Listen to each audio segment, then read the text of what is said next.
मेरे अजीज दोस्त ताहिर हनफी की खूबसूरत गजल। नदियों के पानी में चूड़ियां खनकती हैं, नदियों के पानी में चूड़ियां खनकती हैं, दर्द की रवानी में चूड़ियां खनकती हैं।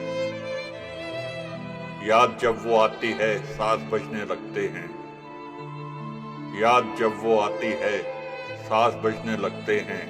प्यार की निशानी में चूड़ियां खनकती हैं।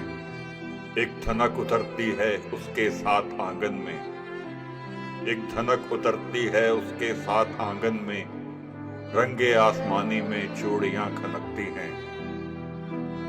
लफ्ज गुनगुनाते हैं सुबह के उजाले में, लफ्ज गुनगुनाते हैं सुबह के उजाले में, हुस्न नौजवानी में चूड़ियां खनकती हैं। आज याद रफ्ता ने सैर की पिशावर की, आज याद रफ्ता ने सैर की पिशावर की, अब भी किस्सा खानी में चूड़ियां खनकती हैं।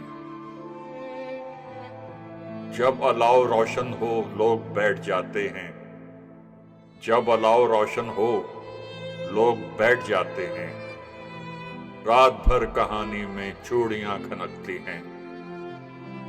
है यकीन गुमा जैसा और गुमा यकीन जैसा, है यकीन गुमा जैसा और गुमा यकीन जैसा, किसकी खुशगुमानी में चूड़ियां खनकती हैं।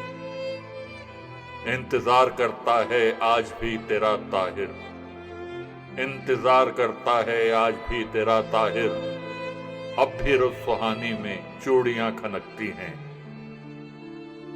नदियों के पानी में चूड़ियां खनकती हैं, दर्द की रवानी में चूड़ियां खनकती हैं।